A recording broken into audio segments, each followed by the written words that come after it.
नमस्कार, KP news 24/7 में आपका स्वागत है। मैं हूं अश्विनी आपके साथ। आइए सबसे पहले एक नजर डालते हैं आज के मुख्य समाचारों पर।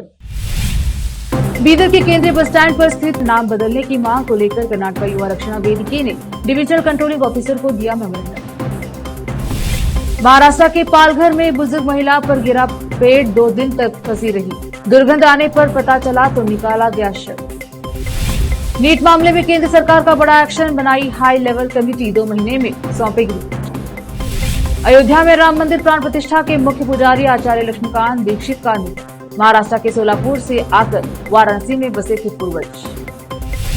एआईएमआईएम के चीफ और हैदराबाद के सांसद असदुद्दीन ओवैसी ने केंद्र की मोदी सरकार पर बोला हमला।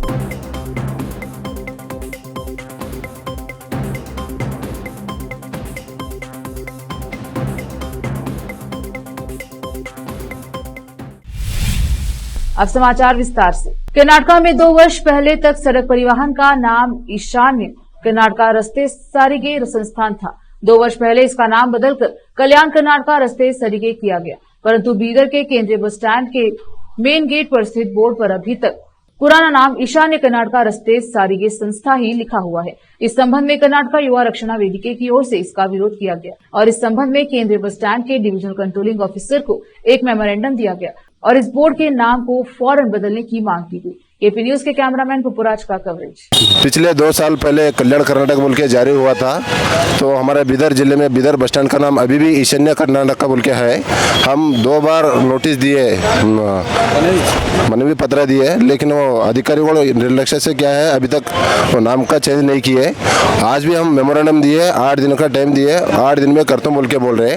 8 दिन में नहीं करे तो जो आगे के दिन में है, हम बृहद संगठन को लेके आगे करते हैं। उसका जो भी नुकसान होगा वो जिलाधिकारी उसके होनेगार रहेंगे, इतना मैं कहना चाहता हूँ। ಈ ದಿವಸ ಬಸ್ ಸ್ಟ್ಯಾಂಡ್ ನಾಮಫಲಕವನ್ನು ಚೇಂಜ್ ಮಾಡೋಕ್ಕಾಗಿ ಕಳೆದ 2 ಸಾರ್ತಿ ನಾವು ಮೆಮೊರೆಂಡಮ್ ಕೊಟ್ಟಿದ್ದೀವಿ, ಆದರೂ ಅವರು ನಾಮಫಲಕವನ್ನು ಚೇಂಜ್ ಮಾಡಲಿಲ್ಲ।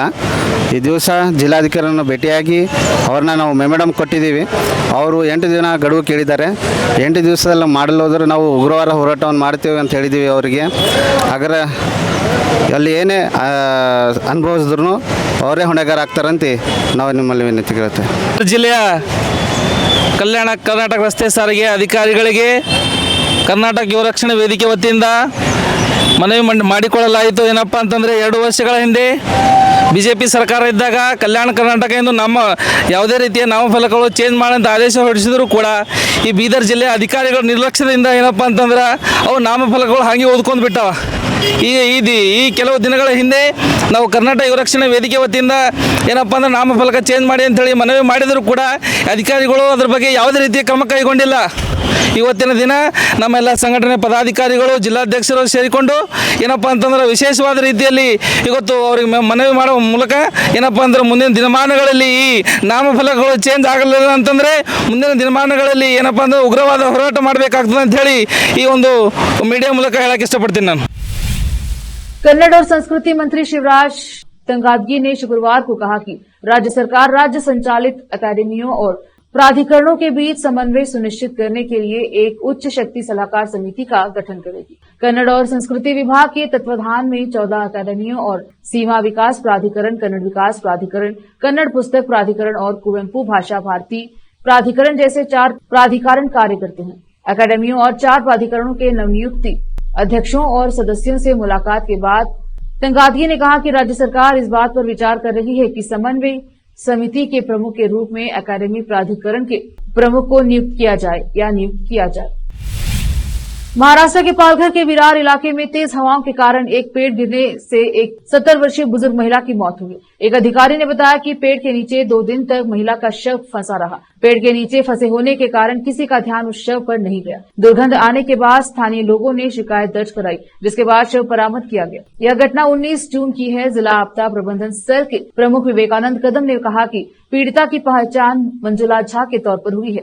वह सुबह के 6:30 बजे घर से मंदिर जाने के लिए निकली थी, लेकिन मंदिर जाने के रास्ते में ही एक विशाल पेड़ उसके ऊपर गिर गया। रात तक जब वह अपने घर वापस नहीं लौटी तो परिवार वाले महिला को ढूंढने लगे। उसके बेटे ने पुलिस में लापता होने की रिपोर्ट दर्ज कराई। उन्होंने आगे कहा कि 2 दिन बाद स्थानीय लोगों ने पेड़ गिरने वाले स्थान से दुर्गंध आने की शिकायत की, इसके बाद स्थानीय रेस्क्यू टीम और राष्ट्रीय आपदा प्रतिक्रिया बल एनडीआरएफ ने पेड़ को हटाना शुरू किया। इस दौरान उन्हें महिला का आंशिक रूप से विघटित शव मिला, जो पेड़ के नीचे फंसा हुआ था। मृत महिला को उसके बेटे ने पहचान लिया। शव को पोस्टमार्टम के लिए भेज दिया गया है। पुलिस ने आकस्मिक मृत्यु का मामला दर्ज किया है। दिल्ली से सटे फरीदाबाद के बल्लभगढ़ में पोस्ट चालान कर रहे एक ट्रैफिक पुलिस के सब इंस्पेक्टर को एक कार चालक ने बुरी तरह से घसीट डाला। पुलिसकर्मी ने जब कार चालक से गाड़ी के कागज मांगे तो उसे गुस्सा आ गया और आरोपी ने कार तेजी से भगाने की कोशिश की। इस दौरान पुलिसकर्मी कार चालक की सीट के गेट से लटका हुआ था। सड़क पर भीड़ होने के चलते कार चालक गाड़ी को ज्यादा दूर तक भगा नहीं सका और उसे पुलिस ने किसी तरह से रोक लिया। इस मामले का एक वीडियो भी सामने आया है। इस घटना में ट्रैफिक पुलिस की सब इंस्पेक्टर और होमगार्ड की जान बाल बाल बची। दरअसल बीते शाम बल्लभगढ़ बस स्टैंड पर नीचे रोड पर एक कार चालक सवारी भर रहा था, जिससे रोड बाधित हो रहा था। ऐसे में ट्रैफिक पुलिस वहां आई और पुलिस वालों ने उससे गाड़ी के कागज मांगे। तभी कार चालक और ट्रैफिक पुलिस कर्मी की आपस में बहस होने लगी। इस दौरान सवारी की जान जोखिम में डालकर आरोपी ने तेज रफ्तार में कार भगाने की कोशिश की और पुलिसकर्मी को रोड पर घसीटते हुए ले गया। रुकते हैं छोटे से ब्रेक के लिए, जल्द लौटेंगे ब्रेक के बाद।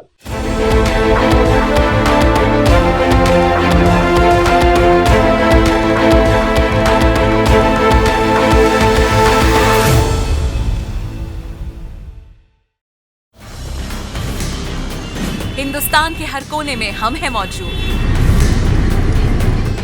24 घंटे हालात पर गहरी नजर, खबरों से जुड़े चुपते सवालात और आपको दिखाता है धार्मिक, सामाजिक, राजनीतिक, लोकल और इंटरनेशनल न्यूज की सबसे बेहतर कवरेज, जो आपको रखती है हर पल बाखबर। देश और दुनिया भर की खबर के लिए देखते रहें KP news 24/7। Noor education trust Bidar की ओर से चलाए जाने वाला Noor MEd and BEd college Bidar, recognized by NCTE Delhi and affiliated to Bidar University Bidar. Admission are open for the academic year 2023-24.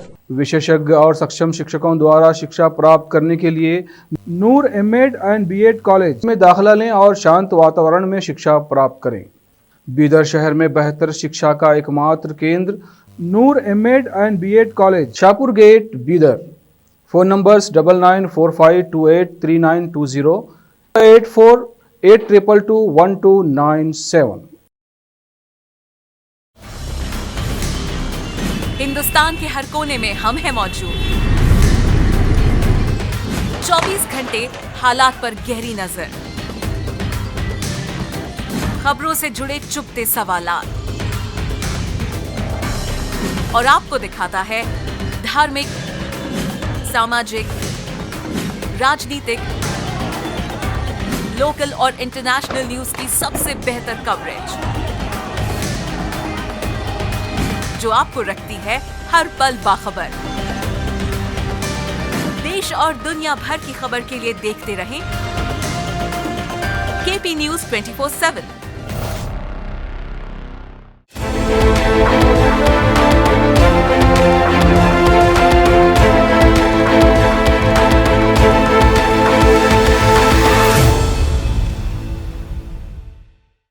Break के बाद स्वागत है आपका। देखते हैं समाचार।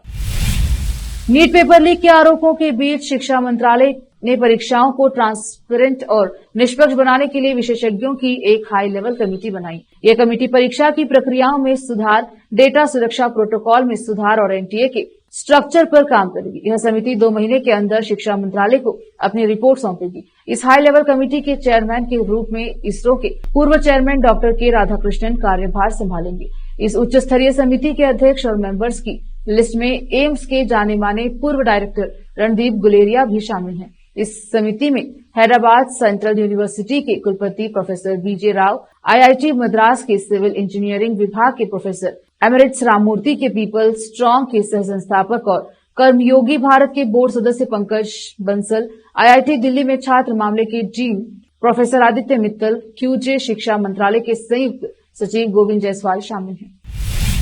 अयोध्या में श्री राम जन्मभूमि पर बने भव्य राम मंदिर के प्राण प्रतिष्ठा समारोह का नेतृत्व करने वाले मुख्य पुजारी आचार्य लक्ष्मीकांत दीक्षित का 86 साल की उम्र में निधन हो गया। वाराणसी में शनिवार सुबह 6:45 पर उन्होंने आखिरी सांस ली। उनके परिवार के सदस्यों ने बताया कि आचार्य दीक्षित पिछले कुछ दिनों से बीमार चल रहे थे। उनका अंतिम संस्कार वाराणसी में मणिकर्णिका घाट पर किया जाएगा। वाराणसी के वरिष्ठ विद्वानों में से एक के रूप में पहचाने जाने वाले आचार्य लक्ष्मीकांत दीक्षित मूल रूप से महाराष्ट्र के सोलापुर जिले के रहने वाले थे। हालांकि उनका परिवार कई पीढ़ियों से वाराणसी में ही रहता है। उनके पूर्वजों ने नागपुर और नासिक रियासतों में भी धार्मिक अनुष्ठान कराए थे। आचार्य लक्ष्मीकांत दीक्षित के पूर्वज पंडित गागा भट्ट ने 17वीं शताब्दी में छत्रपति शिवाजी महाराज का राज्याभिषेक कराया था। आचार्य लक्ष्मीकांत दीक्षित पूजा पद्धति में सिद्धहस्त और वाराणसी के मीरघाट स्थित सांगवेद महाविद्यालय के वरिष्ठ आचार्य रहे थे। महाविद्यालय की स्थापना काशी नरेश की सहायता से की गई थी। महाराष्ट्र के बीड जिले के केच, लातूर और अहमदनगर अहमदपुर राष्ट्रीय राजमार्ग NH पर ओबीसी समाज के लोगों के सड़क पर टायर जलाकर विरोध प्रदर्शन किया।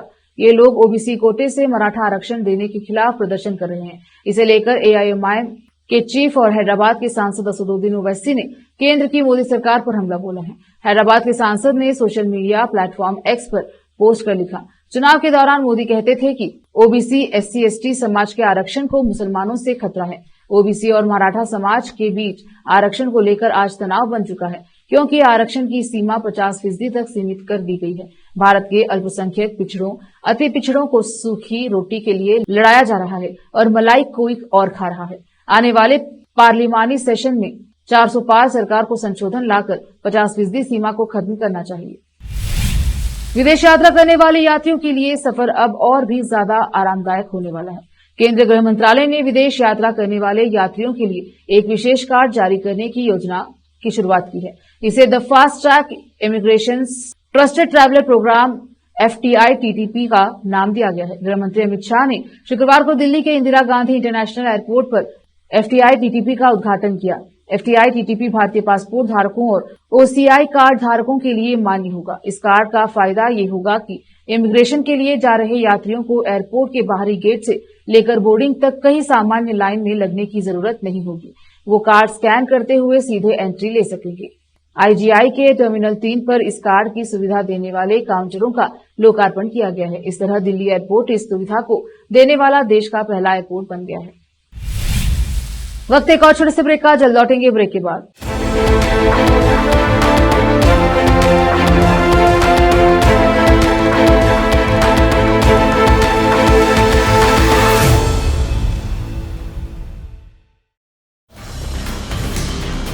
हिंदुस्तान के हर कोने में हम हैं मौजूद। 24 घंटे हालात पर गहरी नजर,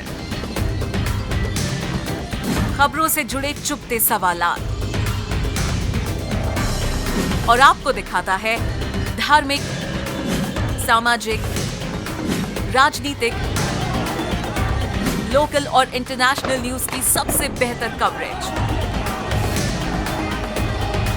जो आपको रखती है हर पल बाखबर। देश और दुनिया भर की खबर के लिए देखते रहें KP News 24/7।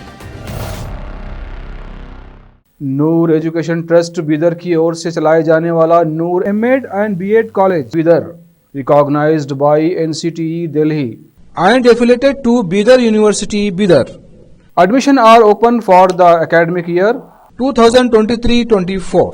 विशेषज्ञ और सक्षम शिक्षकों द्वारा शिक्षा प्राप्त करने के लिए नूर M.Ed and B.Ed कॉलेज में दाखिला लें और शांत वातावरण में शिक्षा प्राप्त करें। बीदर शहर में बेहतर शिक्षा का एकमात्र केंद्र Noor M.Ed and B.Ed college, Shahpur gate, Bidar. Phone numbers 9945283920, 8482221297। Hindustan के हर कोने में हम हैं मौजूद। 24 घंटे हालात पर गहरी नजर,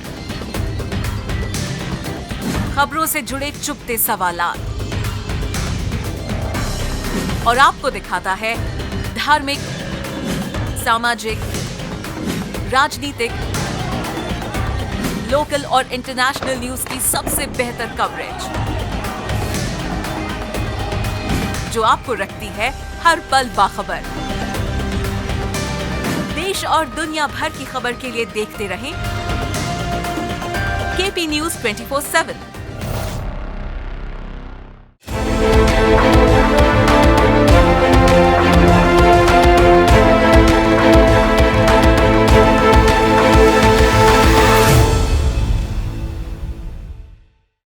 ब्रेक के बाद स्वागत है आपका। देखते हैं समाचार। आपने आम तो बहुत देखे होंगे घर पर, दुकान पर और बगीचों में, लेकिन क्या आपने कभी 1.25 लाख आम एक साथ देखे हैं? यकीनन आपका जवाब ना में होगा। अगर आपको एक साथ इतने आम देखने हैं तो राजस्थान के राजसमंद जिले के नाथद्वार में विराजमान प्रसिद्ध प्रभु श्रीनाथ जी के मंदिर आना होगा। यहाँ साल में एक बार प्रभु श्रीनाथ जी को 1.25 लाख आमों का भोग लगाया जाता है। इसके बाद इस प्रसाद को मंदिर में आए श्रद्धालुओं को और पूरे नगर में बांटा जाता है। यह प्रसिद्ध गुजरात और महाराष्ट्र तक श्रीनाथ जी के भक्तों को पहुंचाया जाता है। नाथद्वारा में स्थित पुष्टिमार्गी प्रधान पीठ प्रभु श्रीनाथ जी की हवेली में स्नान यात्रा के अवसर पर उनको 1.25 लाख आमों का यह भोग लगाया जाता है। इस दिन श्रीनाथ जी को ज्येष्ठ अभिषेक स्नान कराया जाता है। श्रीनाथ जी को यह स्नान तिथि के अनुसार कराया जाता है। यह स्नान जेठ माह की एकादशी को कराया जाता है। शुक्रवार को एकादशी पर श्री जी प्रभु को महाराज राकेश कुमार और गोस्वामी विशाल बाबा ने यमुना जल से ज्येष्ठाभिषेक स्नान कराया। इस अवसर पर प्रभु का अलौकिक श्रृंगार किया गया। इसके बाद उनको 1.25 लाख आमों का भी भोग लगाया गया। भारत ने शुक्रवार 21 जून को कहा कि रूसी सेना में काम करने वाले भारतीय नागरिकों का मुद्दा अत्यधिक चिंता का विषय बना हुआ है। नई दिल्ली ने इस पर मॉस्को से कार्रवाई की मांग की है। पिछले हफ्ते विदेश मंत्रालय ने कहा था कि रूस यूक्रेन संघर्ष में रूसी सेना में कार्यरत 2 और भारतीय नागरिक मारे गए हैं, जिससे ऐसी मौतों की संख्या 4 हो गई है। 2 भारतीयों की मौत के बाद भारत ने रूसी सेना से भारतीय नागरिकों की भर्ती न करने को भी कहा था। विदेश मंत्रालय के प्रवक्ता रणधीर जायसवाल ने अपने साप्ताहिक संवाददाता सम्मेलन में कहा कि हमने रूसी सेना द्वारा भर्ती किए गए भारतीयों की शीघ्र रिहाई और उनकी स्वदेशी वापसी के लिए रूसी पक्ष के साथ मामला उठाया है। हमने भर्ती पर सत्यापित रोक लगाने की भी मांग की है। आखिर में फिर एक बार देखते हैं मुख्य समाचार। बीदर के केंद्रीय बस स्टैंड पर स्थित नाम बदलने की मांग को लेकर कर्नाटक युवा रक्षणा वेदिके ने डिविजनल कंट्रोलिंग ऑफिसर को दिया मेमोरेंडम। महाराष्ट्र के पालघर में बुजुर्ग महिला पर गिरा पेड़ 2 दिन तक फंसी रही। दुर्गंध आने पर पता चला तो निकाला गया शव।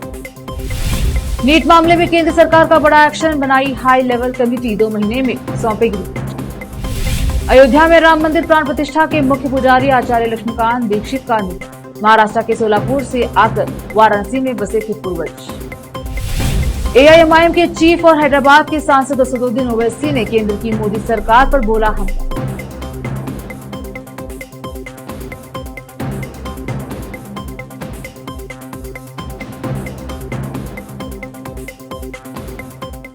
केपी न्यूज के बुलेटिन में अब तक के लिए इतना ही। फिर मुलाकात होगी अन्य समाचारों के साथ। देखते रहिए केपी न्यूज 24/7। धन्यवाद।